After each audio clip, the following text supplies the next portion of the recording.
What's your gut reaction? My gut reaction when I get news that I don't want to hear is to just keep looking it up. Based on what I'm looking at, it's just one of the chromosomes, so it's fine-ish. It's not good. Not great, but it's good. It's fine.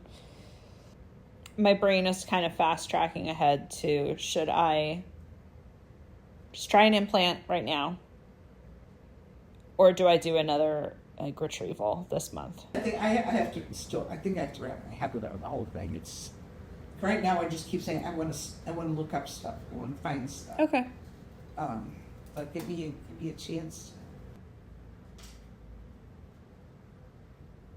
Are you sad? Yeah. I don't want to think about being sad. I just want to get to the good part, so I don't want to think about it. Well, I wasn't thinking about it until you start talking about it.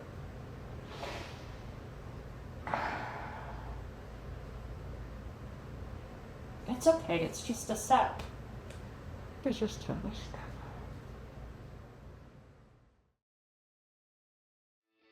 In college, my gay best friend and I joked that if we hadn't found love by 40, we'd have a baby with each other.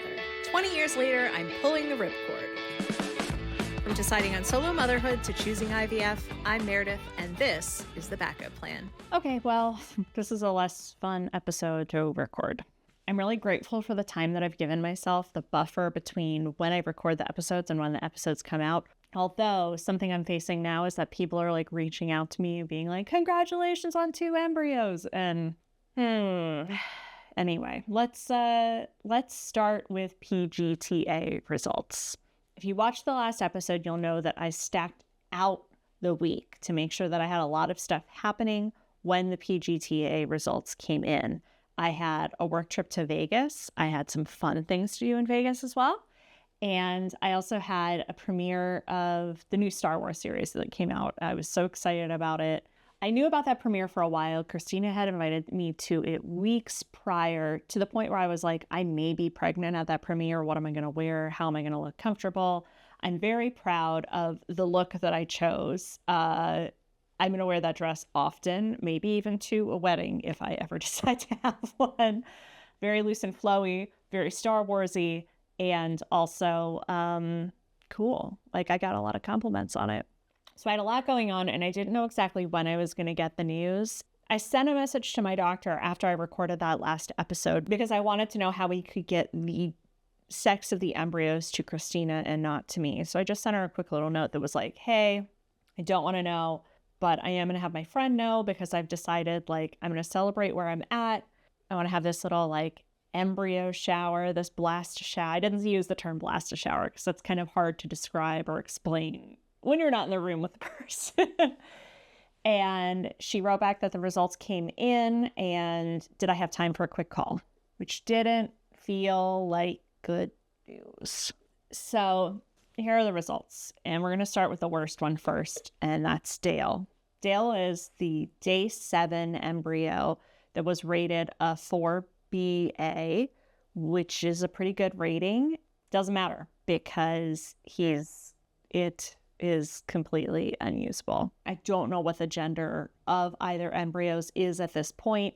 If I look like I'm crying, if you're watching this on YouTube, I'm not. My allergies are crazy, and the June gloom in California has hit hard, and every morning I'm just stuffy and I look like I'm crying. I'm not. Maybe I will later. Who knows? So the problems that the Dale embryo have are in chromosome 16, I believe, and that is completely incompatible with life. If we implanted that embryo, it either would miscarry pretty immediately, or if it carried on, there are probably some unsavory decisions I would have to make further down the line. So Kindbody does not implant those embryos. I wouldn't want to try. I've moved on there. So Dale, unfortunately, is no longer. Chip, on the other hand, Chip was my day 5 4BB embryo, the one that I really felt good about. Chip's not a no-go, but Chip is what we call a segmented mosaic embryo. I'm going to read some definitions to you. So according to Fertility Centers of New England, mosaic embryos are those that have a mix of normal and abnormal cells, making their genetic makeup unclear. CHIP is a segmented mosaic, which is another categorization of what a mosaic embryo is. You can have high mosaic embryo, you can have low mosaic embryo, or you can have segmented, which is what I have. And the segmentation that CHIP has is in chromosome 4. The International Fertility Group says that segmental abnormalities are when only a piece of a chromosome is affected rather than the whole chromosome. Mosaics that have this kind of abnormality are called segmented mosaics. Sounds pretty, right? Like a segmented mosaic.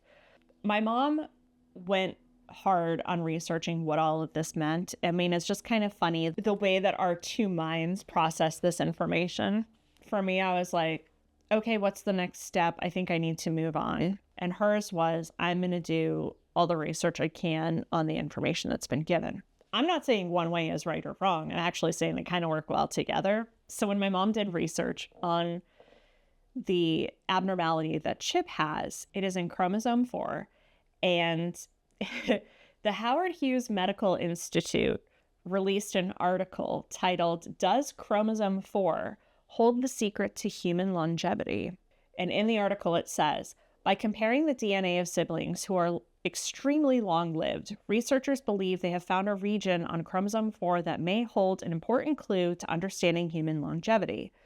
According to researchers, their finding is highly suggestive that somewhere in the hundreds of genes in that region of chromosome 4 is a gene or genes whose subtle modifications can give a person a better chance at living well beyond the average life expectancy. Now, if you'll recall, when we were trying to get Mike's blood sample prior to him donating sperm back in February, we had a hard time getting blood from him that first day. She just could not find a vein. I was like squeezing a stress ball, like nothing was coming. And she's like, you're really dehydrated. And I was like, I didn't think I was. I do have a couple veins on my hand. So she's like, well, it's not ideal, but let me go in through your hand. And it starts to give blood and then just stops. Now, the average person would say, oh, he'd been flying and he doesn't drink enough water and he was probably dehydrated. But I had a sneaking suspicion that he might be a vampire and had never told me. Long story short, Michael's a vampire. Right. Or I died and didn't realize it. And I'm just walking around like, hey guys, you know what I mean? But I'm actually dead. I think you're a vampire. So I'm more convinced now is what I'm saying. And also, I may have a baby Renesmee on ice. Who knows? So Chip, as in Chip and Dale, has now become Chip the teacup because there's just a little something wrong with it. And in the research that my mom did, boy embryos, male embryos, survive this abnormality better than female embryos. Now, I don't know the sex of either of the embryos because I want to find that out a little bit later, which we'll get into. So Chip the teacup is still on ice. So while my mom was doing all that research, I immediately was like, okay, what are my next steps? And pretty quickly, I decided that I wanted to do another egg retrieval. It was kind of a knee-jerk reaction. I actually, after being a little bit sad, I ran into the bathroom and did an ovulation test because I knew I was getting close to my period and I just wanted to see where I was at. The ovulation test came back with a very light pink line, which means I either was about to start ovulating or I had just ended ovulation. And I let my doctors know that. And then I gave myself a little bit of space to think about this because earlier in this process, I had said to myself, I'm only going to do one egg retrieval this method in America because egg retrievals, IVF, the whole process is a lot cheaper in other places. I mean, a lot of medical procedures are a lot less expensive in other parts of the world, but there are countries that cater to IVF in particular. Spain is like the leading country on research for IVF. It's actually kind of like the best place to probably go. There is a location in Cyprus where you just kind of hunker down in Cyprus and go through the whole process there. I've also found Norway does a lot of Google sponsored ads when you look this up. There's actually a bunch of clinics in Mexico that have an office in Irvine, which is just a couple of minutes down the road from me here in California. And you actually go and get your pre-testing blood work and everything done there. And then you go to one of their many clinics in Mexico. And they've got places in like really cute little beach towns. So I was like, that's actually kind of cool option. And I was really thinking I was going to go down that road for a little bit when I was thinking about the cost of everything, because as I have been totally bluntly honest about here, my mom is helping me pay for this. After talking it through with her, and I thought she would really be on board with the like Spain and Cyprus thing, she said that she felt more comfortable with me doing it here. And there are a couple of different reasons why I felt that way too after doing all this different international research. My doctors are great, and I have a really good relationship with them, and I feel really comfortable with them. And the nurses and my ultrasound tech, they're just people that know me well and I feel comfortable with. And when they see me and they smile, it just feels nice, right? They know my history too. Like, they've seen how I've responded to drugs along the way. And granted, all of that stuff can be written in a record, but having that firsthand information with somebody that primarily knows it, you know, it's like the difference between like a primary source and a secondary source in journalism. I don't know, like they're on the scene. And so what's cool is that when I talked to my doctor about all of this on a call outside of the Guinness store in the Mandalay Bay Mall in Vegas on my way to a convention, while I was talking to her about what I wanted to do and how I wanted to proceed, she mentioned that she had shared my case internally with Kind Body Doctors, that they have this, you know, brain trust where they share information about the cases that they're presented with and ask for feedback how other doctors have handled situations. And she said that another doctor had a patient that was about my age, had about the same reaction to the drugs, and also had a bunch of immature eggs. And they shared, you know, how they pumped up this medication here, pumped down that medication there, tried this instead or tried that instead. And when she told me that she was like looking for other opinions, it just felt really nice. And it's nice to know that there is this bank of doctors across the country that are sharing this medical information back and forth to get the best results for their patients. So being comfortable with my medical team is worth its weight in gold. And then there's the added complication of Michael, because he is a known donor, but we're not intimate, and he's gay. I can't imagine the amount of research that would go into figuring out if these different countries were okay with that. So while these may be progressive countries, you never know when a government comes in and has some weird dealings with gay rights, and that's primarily what I have to worry about here. You know, Spain may be the leading country on IVF research, but it's also a primarily Catholic country. So I don't know. And I haven't done any of that research. And considering we have Mike's stuff on ice here, he's currently traveling. He's like flying to Georgia right now, not the state, the country. So it would just make everything so much more complicated. It's just better to stay the route here. So what are my next steps? Like I said, took that ovulation test before I left for Vegas, had this call with my doctor while I was in Vegas. I let her know about that. And she said, well, you know, we can get you in for testing to do, you know, blood work and another ultrasound, all the stuff that you have to do before you start the next round of egg retrieval. She said, when can you come into the office? And I changed my flight to fly in earlier so that I could go right to the doctor's office, have the blood draw, have the ultrasound.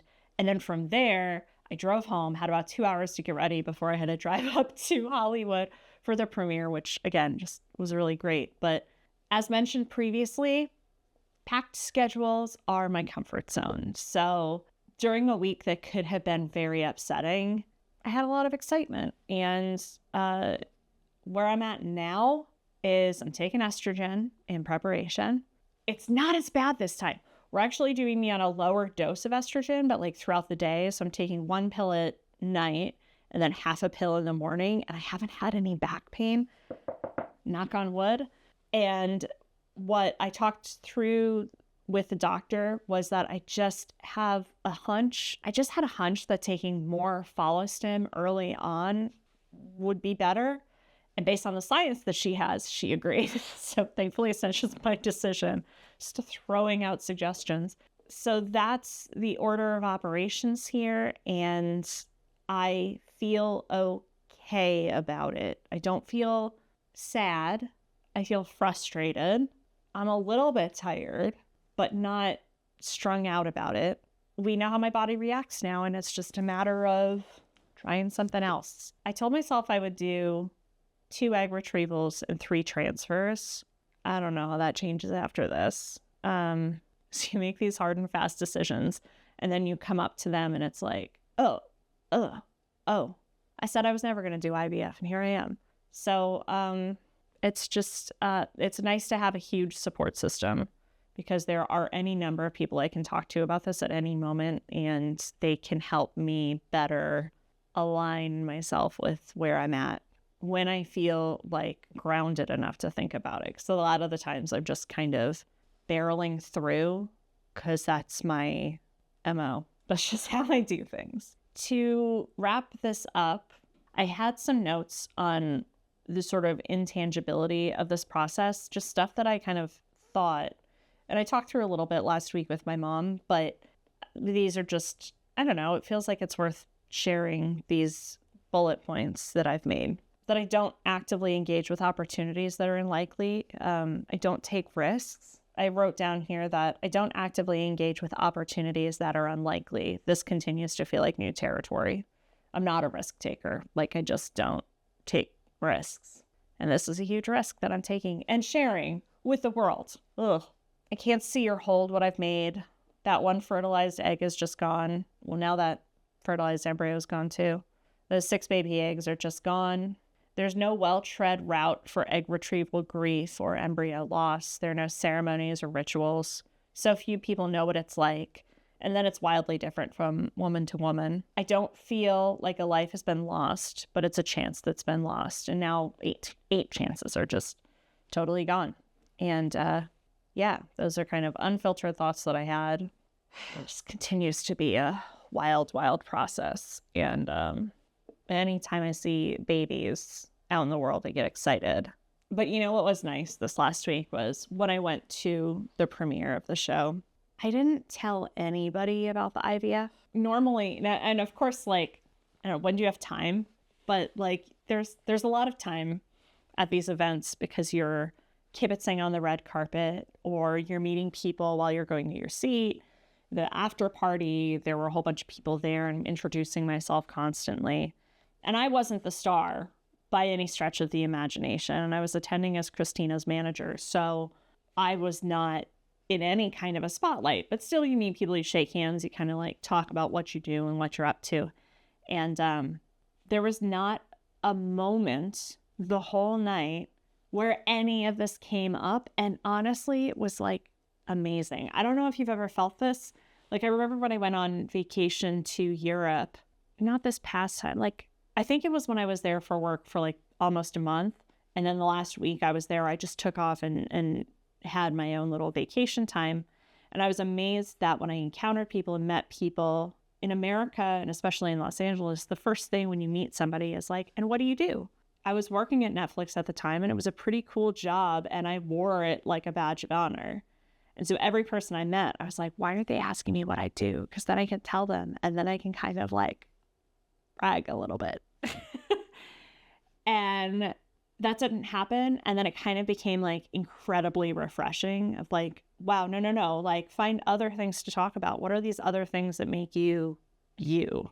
And it was really nice that entire night to not focus on any of this, and to have, like, I just talked about the show, and I talked about how much I love Star Wars, and I talked to the actors about other work that they'd done that I loved or whatever. And, you know, met some people that I'd seen around before, met some people that I've been friends with online that I finally got to see in person, and met some heroes of mine, and none of this struggle came up, and it was just nice. So I guess the moral of the story there is don't be totally consumed by this, which I often am. It's hard not to be, but try and find little I don't know, sparkly little grottos of non-baby making. That doesn't make any sense. So yeah, I'm just gonna keep plugging along. I mean, I'm managing Christina's career now, so that gives me another thing to focus on that's not this. And I've got some cool opportunities coming up at my 9-to-5 that are not this. And I gotta take my own advice, huh? Anyway, that's where we're at. And thank you for listening. Thank you for the words of encouragement. It's all been very helpful and sweet, and I can't thank you enough for it. So Backup Plan Pod on Instagram, on TikTok, and YouTube as well. If you're listening on YouTube, go subscribe on podcasts. And if you're listening on the podcast, go subscribe on YouTube. Like, you can just have me in all of your apps. How thrilling, right? Have a great week, everybody. Thanks. The Backup Plan is created, produced, and hosted by me, Meredith Kate. Julian Hagans is my co-producer. You can find us on social media at Backup Plan Pod. The best place to get updates is to sign up for our newsletter at backupplanpod.com, where we also post all episodes, show notes, and transcripts. Thank you for listening.